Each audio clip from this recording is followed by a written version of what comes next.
कृष्णा। भगवान श्री दामोदर को अत्यंत प्रिय है ये कार्तिक मास। वैसे तो वैदिक संस्कृति में सभी मासों में भगवान श्री हरि की पूजा आराधना करने का महत्व बताया गया है, लेकिन जो भी व्यक्ति संपूर्ण वर्ष के दौरान संपूर्ण नियमों के साथ भगवान की पूजा आराधना नहीं कर सकता, उनके लिए विशेष 4 मास बताए गए हैं। और जो व्यक्ति इस 4 मास का भी पालन नहीं कर सकता, उनके लिए ये कार्तिक मास सबसे श्रेष्ठ और पुण्य फल प्रदायिनी बताया गया है। तो चलिए आज की हमारी इस कार्तिक मास महात्म्य कथा श्रृंखला की अगली कड़ी का श्रवण करते हैं। इस कथा के पिछले भाग में हमने सुना कि श्रील सूत गोस्वामी ने तुलसी महारानी और शालिग्राम शिला के महत्व की चर्चा की और उसके बाद उन्होंने सुमेधा ब्राह्मण और हरिमेधा ब्राह्मण की कथा सुनाई, जिनके द्वारा किए गए तुलसी महिमा मंडन से वट वृक्ष में छिपे 2 ब्रह्म राक्षस का उद्धार हो गया था। तो चलिए अब आज की कथा को आगे बढ़ाते हैं। श्रील सूत गोस्वामी ने आगे कहा, कार्तिक मास के शुक्ल पक्ष की चतुर्दशी के दिन आंवले का पूजन करना चाहिए। आंवले का महान वृक्ष सभी पापों का नाश करने वाला है। इस चतुर्दशी का नाम वैकुंठ चतुर्दशी है। इस दिन आंवले की छाया में जाकर मनुष्य को श्रीमती राधा रानी के साथ भगवान श्री कृष्ण का पूजन करना चाहिए। उसके बाद आंवले के वृक्ष की 108 प्रदक्षिणा करनी चाहिए और फिर दंडवत प्रणाम करने के बाद परमेश्वर भगवान श्री श्याम सुंदर श्री कृष्ण से प्रार्थना करनी चाहिए। उनसे प्रार्थना करते हुए ये कहना चाहिए कि हे देवेश्वर, हे अच्युत, हे नारायण, कृपया आप हम पर प्रसन्न हो और इस भव सागर से मुक्ति दिलाने के लिए आपकी विशेष शुद्ध भक्ति प्रदान करें। इसके बाद आंवले के वृक्ष की छाया में बैठकर इस कथा का श्रवण करें और फिर ब्राह्मणों को भोजन कराएं। यथाशक्ति दान दक्षिणा दे। जब मनुष्य ब्राह्मणों को संतुष्ट कर लेता है तो वो मोक्षदायक भगवान श्री हरि को भी संतुष्ट और प्रसन्न कर लेता है। इतना कहकर श्रील सूत गोस्वामी ने एक सुंदर पौराणिक कथा कहना आरंभ किया। ये उस समय की बात है जब संपूर्ण जगत एकार्णव के जल में निमग्न हो रहा था। समस्त चराचर प्राणी नष्ट हो चुके थे और उस समय देवाधिदेव सनातन ब्रह्मा जी अविनाशी पर ब्रह्म का जप करने लगे। ब्रह्म का जप करते हुए उनके आगे श्वास निकला और साथ ही भगवत दर्शन की इच्छा के कारण उनके नेत्रों से जल निकलने लगा। ये जल प्रेम के आंसुओं से परिपूर्ण था और उसकी कुछ बूंदें पृथ्वी पर गिरी और उसी से आंवले के वृक्ष का जन्म हुआ, जिसमें बहुत सी शाखाएं और उपशाखाएं निकली हुई थी। ये वृक्ष फलों से लदा हुआ था। सभी वृक्षों में सबसे पहले आंवला ही प्रकट हुआ और इसलिए इस आंवले के वृक्ष को आदि रोह भी कहा गया है। सबसे पहले ब्रह्मा जी ने आंवले को उत्पन्न किया। उसके बाद समस्त प्रजा की सृष्टि की गई। जब देवता इत्यादि की सृष्टि हो गई तब वे उस स्थान पर आए जहाँ भगवान विष्णु को प्रिय लगने वाला ये आंवले का वृक्ष था। इसे देखकर सभी देवताओं को बड़ा ही आश्चर्य हुआ। वे सोचने लगे कि आखिर ये कौन सा वृक्ष है और ये इतना पवित्र क्यों लग रहा है। और उसी समय देवताओं की जिज्ञासा को शांत करते हुए आकाशवाणी हुई, हे देवताओं, ये आंवले का वृक्ष है जो कि सभी वृक्षों में सर्वश्रेष्ठ है, क्योंकि ये भगवान श्री विष्णु को प्रिय है। इस वृक्ष के स्मरण मात्र करने से मनुष्य गौ दान का फल प्राप्त कर लेता है। जो भी व्यक्ति इस आंवले के वृक्ष का दर्शन मात्र भी करता है, उसे दुगुना और इसका फल खाने से तिगुना पुण्य फल मिलता है। इसलिए सबसे पहले प्रयत्न करके इस आंवले के वृक्ष का सेवन करना चाहिए, क्योंकि वो भगवान विष्णु को अत्यंत प्रिय है और सभी पापों का नाश करने वाला है। अतः मनुष्य को समस्त कामनाओं की सिद्धि के लिए आंवले के वृक्ष का पूजन करना चाहिए। जो भी मनुष्य कार्तिक मास में आंवले के वन में भगवान श्री हरि की पूजा तथा आंवले की छाया में भोजन करता है, उसके सभी पाप नष्ट हो जाते हैं। इस वृक्ष की छाया में वो जो भी पुण्य कार्य करता है, चाहे वो हरे कृष्ण महामंत्र का जप हो, तपस्या हो, दान हो या फिर यज्ञ हो, उसका पुण्य फल कोटि गुना बढ़ जाता है। प्राचीन काल की ये बात है। कावेरी के उत्तर तट पर देव शर्मा नाम से एक विख्यात और श्रेष्ठ ब्राह्मण रहते थे, जो वेद वेदांगों के पारंगत विद्वान थे। उनका एक पुत्र था जो कि अत्यंत दुराचारी और दुष्ट था। एक दिन पिता ने उसके हित की बात कहते हुए कहा, हे पुत्र, इस समय कार्तिक मास का महीना चल रहा है, जो कि भगवान विष्णु को अत्यंत प्रिय है। इसलिए तुम इस मास में प्रातः स्नान करो, दान दो, व्रत का पारण करो और नियमों का पालन करते हुए तुलसी के फूल सहित भगवान विष्णु की पूजा आराधना करो। इस मास में विशेष कर तुम्हें भगवान के लिए दीप दान करना चाहिए, उन्हें प्रणाम और प्रदक्षिणा करनी चाहिए। जब पिता की इस प्रकार बात सुनी तो वो पुत्र क्रोध से जलने लगा, उसके ओष्ठ फड़कने लगे और उसने पिता की निंदा करते हुए कहा, हे तात, मैं कार्तिक में पुण्य संग्रह नहीं चाहता हूँ और न ही मैं इसमें से कोई भी कार्य करने वाला हूँ। आप कर लीजिए जो भी करना है। जब उस ब्राह्मण ने अपने पुत्र का इस प्रकार उद्दंडता पूर्ण वचन सुना तो उन्होंने क्रोध में आकर कहा, अरे ओ दुर्बुद्धि, तू वृक्ष के खोखले में चूहा बन जा। और इस प्रकार उन्होंने अपने ही पुत्र को श्राप दे दिया। इस श्राप के भय से डरे हुए उस पुत्र ने पिता को नमस्कार किया और अपनी भूल का स्वीकार करते हुए उनसे पूछने लगा, हे पूज्यवर, कृपया मुझे क्षमा कीजिए और इस घृणित योनि से मेरी मुक्ति कैसे हो पाएगी, इसका कोई मार्ग बताइए। इस प्रकार अपने पुत्र द्वारा प्रसन्न किए जाने पर ब्राह्मण ने उस शाप निवृत्ति का कारण बताया। उन्होंने कहा कि जब तुम भगवान को प्रिय लगने वाले कार्तिक व्रत का पवित्र महात्म्य सुनोगे, उस समय उस कथा के श्रवण मात्र से तुम्हारी मुक्ति हो जाएगी। और इस प्रकार पिता के श्राप मिल जाने पर वो पुत्र उसी क्षण मूषक में परिवर्तित हो गया। कई वर्षों तक वो सघन वन में घूमता रहा, निवास करता रहा और अचानक एक दिन कार्तिक मास में ऋषि विश्वामित्र अपने शिष्यों के साथ उस स्थान पर आए। उन सभी ने नदी में स्नान किया, भगवान की पूजा आराधना की और उसके बाद आंवले के वृक्ष की छाया में बैठ गए। वहाँ बैठकर ऋषि विश्वामित्र ने अपने शिष्यों को कार्तिक मास का महात्म्य सुनाने लगे और उसी समय कोई दुराचारी व्याध शिकार खेलता हुआ वहाँ आ पहुँचा। ये शिकारी प्राणियों की हत्या तो करता ही था, लेकिन जब उसने ऋषियों को देखा तो उन सभी को मारने की इच्छा भी उसके मन में आ गई। लेकिन उन महात्माओं के दर्शन मात्र से उसके भीतर सद्बुद्धि जागृत हो उठी। उसने ब्राह्मणों को नमस्कार करके कहा, आप लोग यहाँ क्या कर रहे हैं? जब उसने ऐसा पूछा तो ऋषि विश्वामित्र ने कहा, हे वत्स, कार्तिक मास सभी महीनों में श्रेष्ठ बताया गया है। उसमें जो कर्म किया जाए वो बरगद के बीज की भांति बढ़ता ही जाता है। जो कार्तिक मास में प्रातः स्नान, दान और पूजन करके ब्राह्मण भोजन करवाता है, उसका वो पुण्य अक्षय फल देने वाला बन जाता है। अब संयोगवश जब विश्वामित्र ऋषि कार्तिक मास के इस महात्म्य का वर्णन कर रहे थे, उस समय मूषक में परिवर्तित हुआ ब्राह्मण का वो पुत्र भी वहीं उपस्थित।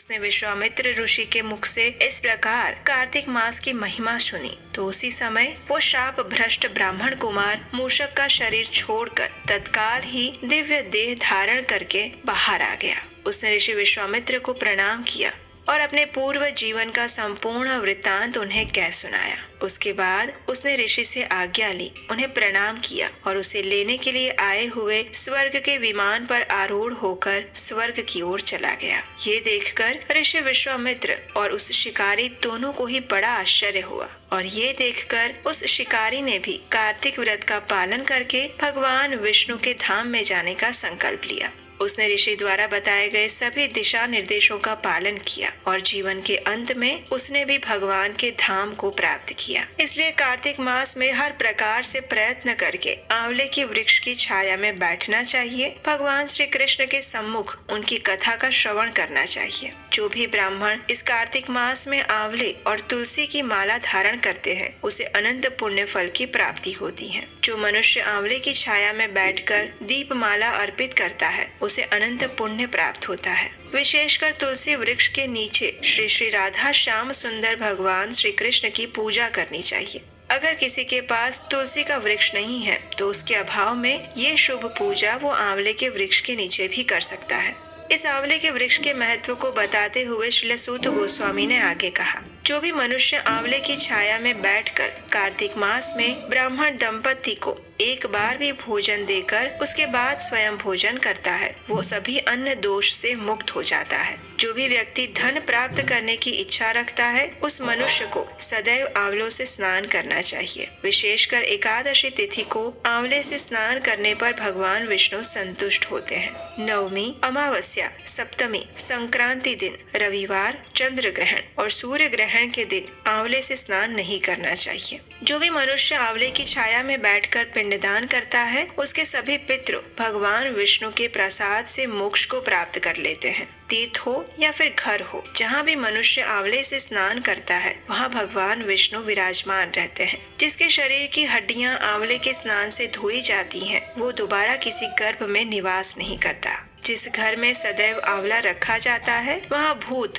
प्रेत, कुष्मांड और राक्षस कभी नहीं जाते। जो मनुष्य कार्तिक मास में आंवले की छाया में बैठकर भोजन करता है, उसके 1 वर्ष तक अन्न संसर्ग से उत्पन्न हुए सभी पापों का नाश हो जाता है। तो इस प्रकार कहते हुए श्रील सूत गोस्वामी ने आंवले के वृक्ष की महिमा का वर्णन कह सुनाया और उसके बाद अब वो भगवान श्री कृष्ण से जुड़ी हुई एक विशेष कथा सुनाने वाले हैं और इस कथा को हम सुनेंगे हमारी आने वाली कार्तिक महात्म्य कथा की अगली कड़ी में। उसे सुनने के लिए अगर अभी तक आपने इस चैनल को सब्सक्राइब नहीं किया है तो जल्दी से कर लीजिए, नोटिफिकेशन ऑन कर लीजिए और आप हमारे व्हाट्सएप ग्रुप तथा टेलीग्राम ग्रुप के साथ भी जुड़ जाइए। उन दोनों का लिंक नीचे डिस्क्रिप्शन बॉक्स में दिया गया है। कार्तिक मास में वेदों और पुराणों से ली गई प्रमाणभूत कथाओं का श्रवण करने मात्र से मनुष्य को 1000 गुना अधिक पुण्य फल प्राप्त होता है और जो मनुष्य कार्तिक मास में प्रतिदिन याद से प्रातः काल और संध्या के समय इन कथाओं का श्रवण करता है, पठन करता है, उसके ऊपर परम भगवान श्री हरि की विशेष कृपा होती है। उसे इस भौतिक संसार के सभी सुख तो मिलते ही हैं, लेकिन उसके साथ साथ उसे भगवान की शुद्ध भक्ति भी प्राप्त होती है, जो कि हमारे जीवन का अंतिम लक्ष्य है। तो इसलिए नित्य प्रतिदिन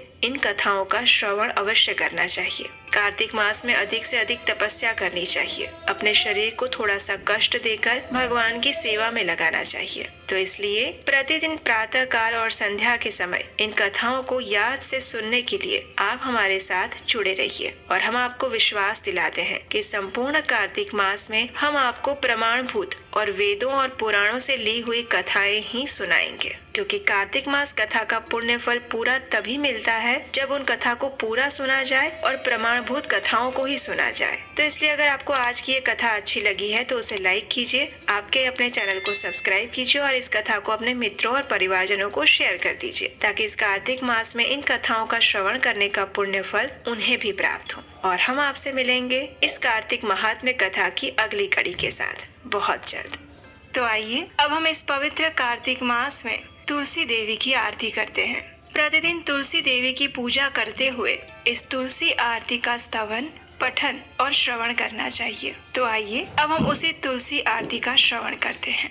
नमो नमः तुलसी कृष्ण प्रेयसी, नमो नमः राधा कृष्ण सेवा पवो, एई अभिलाष। कुष्मांड और राक्षस कभी नहीं जाते। जो मनुष्य कार्तिक मास में आंवले की छाया में बैठकर भोजन करता है, उसके 1 वर्ष तक अन्न संसर्ग से उत्पन्न हुए सभी पापों का नाश हो जाता है। तो इस प्रकार कहते हुए श्रील सूत गोस्वामी ने आंवले के वृक्ष की महिमा का वर्णन कह सुनाया और उसके बाद अब वो भगवान श्री कृष्ण से जुड़ी हुई एक विशेष कथा सुनाने वाले हैं और इस कथा को हम सुनेंगे हमारी आने वाली कार्तिक महात्म्य कथा की अगली कड़ी में। उसे सुनने के लिए अगर अभी तक आपने इस चैनल को सब्सक्राइब नहीं किया है तो जल्दी से कर लीजिए, नोटिफिकेशन ऑन कर लीजिए और आप हमारे व्हाट्सएप ग्रुप तथा टेलीग्राम ग्रुप के साथ भी जुड़ जाइए। उन दोनों का लिंक नीचे डिस्क्रिप्शन बॉक्स में दिया गया है। कार्तिक मास में वेदों और पुराणों से ली गई प्रमाणभूत कथाओं का श्रवण करने मात्र से मनुष्य को 1000 गुना अधिक पुण्य फल प्राप्त होता है और जो मनुष्य कार्तिक मास में प्रतिदिन याद से प्रातः काल और संध्या के समय इन कथाओं का श्रवण करता है, पठन करता है, उसके ऊपर परम भगवान श्री हरि की विशेष कृपा होती है। उसे इस भौतिक संसार के सभी सुख तो मिलते ही हैं, लेकिन उसके साथ साथ उसे भगवान की शुद्ध भक्ति भी प्राप्त होती है, जो कि हमारे जीवन का अंतिम लक्ष्य है। तो इसलिए नित्य प्रतिदिन इन कथाओं का श्रवण अवश्य करना चाहिए। कार्तिक मास में अधिक से अधिक तपस्या करनी चाहिए। अपने शरीर को थोड़ा सा कष्ट देकर भगवान की सेवा में लगाना चाहिए। तो इसलिए प्रतिदिन प्रातः काल और संध्या के समय इन कथाओं को याद से सुनने के लिए आप हमारे साथ जुड़े रहिए और हम आपको विश्वास दिलाते हैं कि संपूर्ण कार्तिक मास में हम आपको प्रमाणभूत और वेदों और पुराणों से ली हुई कथाएं ही सुनाएंगे। क्योंकि कार्तिक मास कथा का पुण्य फल पूरा तभी मिलता है जब उन कथा को पूरा सुना जाए और प्रमाणभूत कथाओं को ही सुना जाए। तो इसलिए अगर आपको आज की ये कथा अच्छी लगी है तो उसे लाइक कीजिए, आपके अपने चैनल को सब्सक्राइब कीजिए और इस कथा को अपने मित्रों और परिवारजनों को शेयर कर दीजिए, ताकि इस कार्तिक मास में इन कथाओं का श्रवण करने का पुण्य फल उन्हें भी प्राप्त हो। और हम आपसे मिलेंगे इस कार्तिक महात्म्य कथा की अगली कड़ी के साथ बहुत जल्द। तो आइए अब हम इस पवित्र कार्तिक मास में तुलसी देवी की आरती करते हैं। प्रतिदिन तुलसी देवी की पूजा करते हुए इस तुलसी आरती का स्तवन, पठन और श्रवण करना चाहिए। तो आइए अब हम उसी तुलसी आरती का श्रवण करते हैं। नमो नमः तुलसी कृष्ण प्रेयसी, नमो नमः राधा कृष्ण सेवा पवो, एई अभिलाषी ये तुम्हार शरण लो, तारा वांछा पूर्ण हो, कृपा करी कर तारे वृंदावन वासी, मोर एई अभिलाष, विलास कुंज दियो वास, नयने हरिबो सदा युगल रूप राशि, एहि निवेदन धर सखीर अनुगत करो,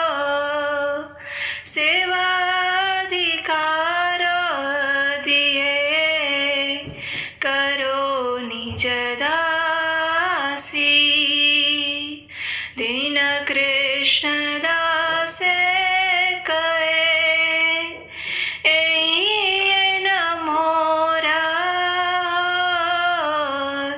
श्री राधा गोविंद प्रेमे सदा येन भासी, तुलसी कृष्ण प्रेयसी, नमो नमः तुलसी कृष्ण प्रेयसी, नमो नमः। आइए अब इस तुलसी आरती का अर्थ जानते हैं। इसका अर्थ और अनुवाद इस प्रकार है। भगवान श्री कृष्ण की प्रियतमा हे तुलसी देवी, मैं आपको बारंबार प्रणाम करती हूँ। मेरी एकमात्र इच्छा है कि मैं श्री राधा कृष्ण की प्रेममयी सेवा प्राप्त कर सकूं। जो कोई भी आपकी शरण लेता है उसकी कामनाएं पूर्ण हो जाती है। उस पर आप अपनी कृपा बरसाती हैं और उसे वृंदावन वासी बना देती हैं। मेरी एकमात्र यही अभिलाषा है कि आप मुझे भी वृंदावन के कुंजों में निवास करने की अनुमति दें, जिससे मैं युगल श्री राधा कृष्ण की सुंदर लीलाओं का सदैव दर्शन कर सकूं। आपके चरणों में मेरा यही निवेदन है कि मुझे किसी भी व्रज गोपी की अनुचरी बना दीजिए और सेवा का अधिकार देकर मुझे आपकी निज दासी बनने का अवसर प्रदान कीजिए। अति दीन कृष्ण दास आपसे यही प्रार्थना करता है कि मैं सदा सर्वदा श्री श्री राधा गोविंद के प्रेम में डूबा रहूं। इस प्रकार तुलसी आरती करने के बाद अब समय है तुलसी देवी की प्रदक्षिणा करने का। और इस तुलसी देवी की प्रदक्षिणा करते समय आप इस मंत्र का उच्चारण कर सकते हैं। यानि कानि च पापानि ब्रह्म हत्यादिकानि च तानि तानि प्राणशन्ति प्रदक्षिण पदे पदे। इसका अर्थ ये होता है कि जो भी व्यक्ति तुलसी महारानी की प्रदक्षिणा करता है तो उस प्रदक्षिणा के दौरान पद पद पर उसके समस्त ब्रह्म हत्यादि जैसे बड़े बड़े पापों का भी नाश हो जाता है। तो इस प्रकार इस कार्तिक मास में आप तुलसी पूजन और प्रदक्षिणा कर सकते हैं। चलिए अब हम इस पवित्र दामोदर मास यानी कार्तिक मास में तुलसी देवी के स्तोत्र का पाठ करते हैं, जिसकी रचना श्री पुंडरीक दास द्वारा की गई है।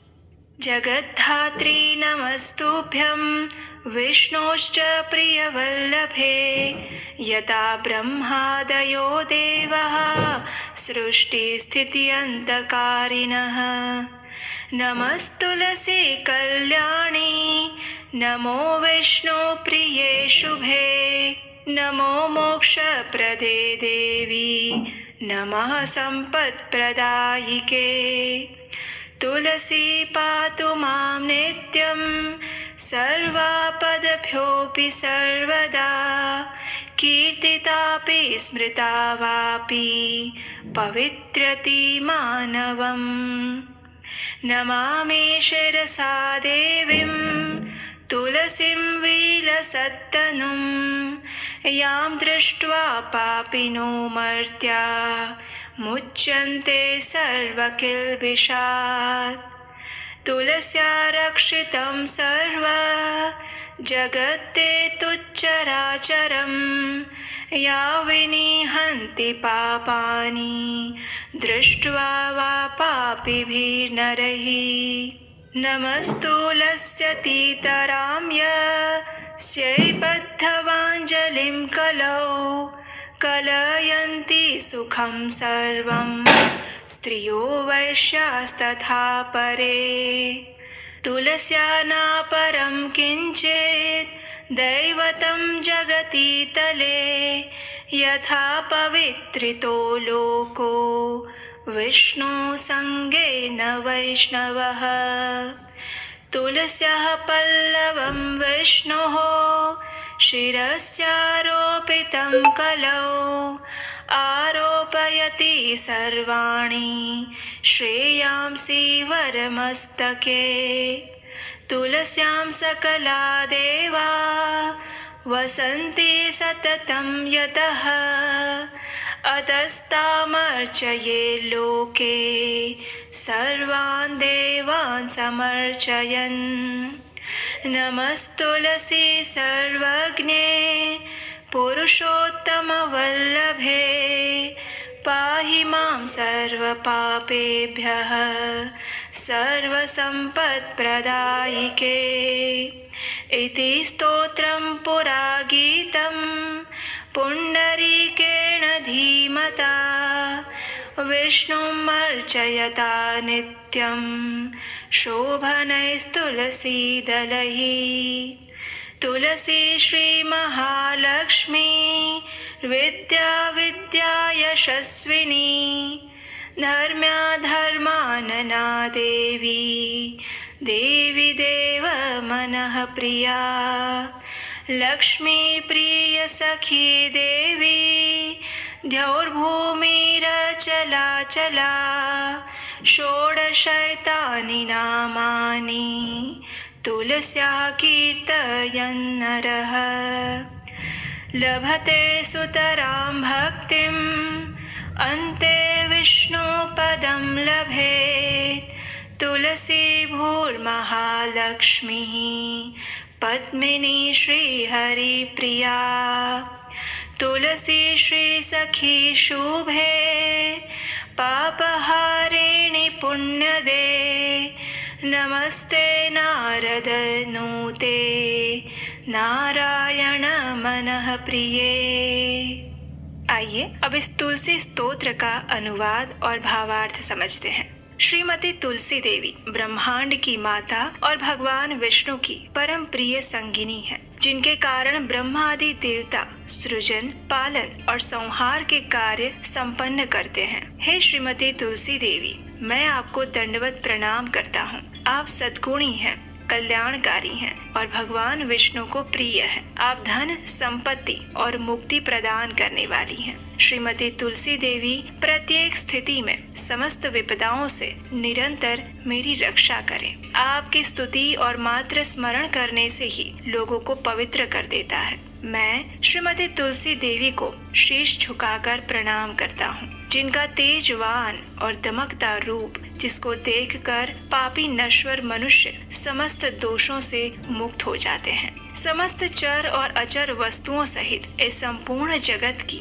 श्रीमती तुलसी देवी रक्षा करती हैं, जिनके केवल दर्शन मात्र से ही पापी व्यक्तियों के पाप पूर्णतः नष्ट हो जाते हैं। हे श्रीमती तुलसी देवी, आपको सहस्त्र बार प्रणाम करता हूँ। आपको कलयुग में समस्त स्त्रियां, वैश्यगण और उनके समान अन्य लोग भी प्रसन्नता पूर्वक हाथ जोड़कर विनम्र प्रणाम करते हैं। इस पृथ्वी पर श्रीमती तुलसी देवी से अधिक दिव्य कुछ भी नहीं है, जिनके द्वारा ये जगत पवित्र हो जाता है, जैसे विष्णु और वैष्णव के संपर्क में आने से होता है। इस कलयुग में जब श्रीमती तुलसी देवी की अंकुरित कली भगवान विष्णु के शीश पर अर्पित की जाती है, तब ये उपासक के शीश पर समग्र आशीर्वाद प्राप्त होने के समान माना जाता है। श्रीमती तुलसी देवी में समस्त देवतागण हर समय वास करते हैं, इसलिए व्यक्ति को इस विश्व में उनकी आराधना करनी ही चाहिए और इस प्रकार से समस्त देवताओं की आराधना स्वतः ही हो जाती है। सर्वज्ञानी और परम पुरुष की अत्यंत प्रिय श्रीमती तुलसी देवी, मैं आपको दंडवत प्रणाम करता हूँ। आप संपूर्ण धन संपत्ति प्रदान करती हैं। कृपा करके मेरे समस्त पापों से मेरी रक्षा कीजिए। अतः ये प्रार्थना पहले के समय में बुद्धिमान पुंडरीक द्वारा गाई गई है। व्यक्ति को श्रीमती तुलसी देवी की सुंदर पत्तियों को नियमित रूप से अर्पित करते हुए सदैव ही भगवान विष्णु की आराधना करनी चाहिए। मनुष्य को श्रीमती तुलसी देवी के इन 16 नामों का उच्चारण करना चाहिए। तुलसी, श्री, महालक्ष्मी, विद्या, अविद्या, यशस्विनी, धर्मया, धर्मानना, वृंदा, देवी देव मनः प्रिया, लक्ष्मी प्रिय सखी, देवी, द्यौ, भूमि, अचला और चला। वह और अधिक निष्ठा और भक्ति प्राप्त करता है और अंत में भगवान विष्णु के धाम को प्राप्त करता है। श्रीमती तुलसी देवी भूमि, महालक्ष्मी, पद्मिनी तथा श्री हरि प्रिया के नाम से भी जानी जाती हैं। मैं श्रीमती तुलसी देवी को बारंबार दंडवत प्रणाम करता हूँ। आप श्रीमती लक्ष्मी देवी की अत्यंत प्रिय मित्र, शुभ चिंतक, पापों को हरने वाली, आध्यात्मिक गुणों को प्रदान करने वाली, नारद मुनि द्वारा प्रशंसनीय और भगवान श्री नारायण के मन की प्रिया हैं। इस प्रकार प्रतिदिन इस कार्तिक मास में इस तुलसी स्तोत्र का पठन और श्रवण करना अत्यंत पुण्यशाली माना गया है। तो आइए इस परम मंगलमय कार्तिक मास में अब हम तुलसी अष्टकम का पाठ करते हैं। इस अष्टकम का वर्णन हमें ब्रह्म वैवर्त पुराण में मिलता है। एक समय जब तुलसी देवी भगवान से रुष्ट होकर अंतर्धान हो गई थी, उस समय भगवान उनके विरह में आतुर होकर वृंदावन चले गए और उन्होंने वहाँ पर तुलसी देवी की पूजा और स्तुति की। और उस समय उन्होंने जिस मंत्र और स्तोत्र की रचना की थी, वो स्तोत्र इस प्रकार है। श्री भगवानुवाच वृन्दारूपाश्च वृक्षाश्च यदैकत्र भवन्ति च विदुर्बोधास्तेन वृन्दां मत्प्रियां तां भजाम्यहम्। पुरा बभूव या देवी त्वादौ वृन्दावने वने तेन वृन्दावनी ख्याता सौभाग्यां तं भजाम्यहम्। असंख्येषु च विश्वेषु पूजिताया निरन्तरं तेन विश्वपूजिताख्यां जगत्पूज्यां भजाम्यहम्। असंख्यानि च विश्वानि पवित्राणि यया सदा तां विश्वपावनीं देवीं वीरहेण स्मराम्यहम्। देवानतुष्टः पुष्पाणां समूहेन यया विना तां पुष्पसारां शुद्धां च द्रष्टुमिच्छामि शोकतः। विश्वे यत्प्राप्तिमात्रेण भक्तानन्दो भवेत् ध्रुवम्। नन्दिनी तेन विख्याता सा प्रीता भवताधि मे। यस्या देव्यास्तुला नास्ति विश्वेषु निखिलेषु च तुलसी तेन विख्यातां यामि शरणं प्रियाम्। कृष्ण जीवन रूपाया शाश्वत प्रियतमा सती तेन कृष्ण जीवनीति मम रक्षतु जीवनम् मम रक्षतु जीवनम्। आइए अब हम इस तुलसी अष्टकम का अर्थ जानते हैं। श्री भगवान ने कहा, जब वृंदा रूप वृक्ष एकत्र होते हैं तब वृक्ष समुदाय अथवा वन को बुद्धजन वृंदा कहते हैं। ऐसी वृंदा नाम से प्रसिद्ध अपनी प्रिया तुलसी की मैं उपासना करता हूँ, जो देवी प्राचीन काल में वृंदावन में प्रकट हुई थी, अतएव जिसे वृंदावनी कहते हैं। उस सौभाग्यवती देवी की मैं उपासना करता हूँ, जो असंख्य वृक्षों में निरंतर पूजा प्राप्त करती हैं। अतः जिनका नाम विश्व पूजिता पड़ा है, उस जगत पूज्या देवी की मैं उपासना करता हूँ। हे देवी, जिसने सदा अनंत विश्वों को पवित्र किया है, उस विश्व पावनी देवी का मैं विरह से आतुर होकर स्मरण करता हूँ, जिसके बिना अन्य पुष्प समूहों के अर्पण करने पर देवता प्रसन्न नहीं होते। ऐसी पुष्प सारा, पुष्पों में सार भूता शुद्ध स्वरूपिणी तुलसी देवी का मैं शोक से व्याकुल होकर दर्शन करना चाहता हूँ। संसार में जिसकी प्राप्ति मात्र से भक्त परम आनंदित हो जाता है, इसलिए नंदिनी नाम से जिसकी प्रसिद्धि है, वे भगवती तुलसी देवी अब मुझ पर प्रसन्न हो जाए। जिस देवी की अखिल विश्व में कहीं तुलना नहीं है, अतएव जो तुलसी कहलाती है, उस अपनी प्रिया की मैं शरण ग्रहण कर रहा हूँ। वह साध्वी तुलसी वृंदा रूप से भगवान श्री कृष्ण की जीवन स्वरूपा है और उनकी सदा प्रियतमा होने से कृष्ण जीवनी नाम से विख्यात है। वो देवी तुलसी मेरे जीवन की रक्षा करे। इस अष्टकम की रचना स्वयं भगवान श्री कृष्ण द्वारा की गई है, तो इससे हम समझ सकते हैं कि ये कितना पुण्य प्रदायक और मंगलकारी है। और इस कार्तिक मास में इसका प्रतिदिन पठन या श्रवण करने से मनुष्य के पूर्व जन्मों के सभी पाप तो नष्ट हो ही जाते हैं, लेकिन उसे वृंदा देवी की विशेष कृपा प्राप्त होती है। और कहा जाता है कि भगवान के धाम यानी गोलोक वृंदावन में यदि प्रवेश करना है तो श्रीमती तुलसी देवी की आज्ञा के बिना वो संभव नहीं हो सकता। इसलिए श्रीमती तुलसी देवी की कृपा प्राप्त करने के लिए इस कार्तिक मास में प्रतिदिन इस अष्टकम पाठ का श्रवण या पठन करना चाहिए। हरे कृष्णा।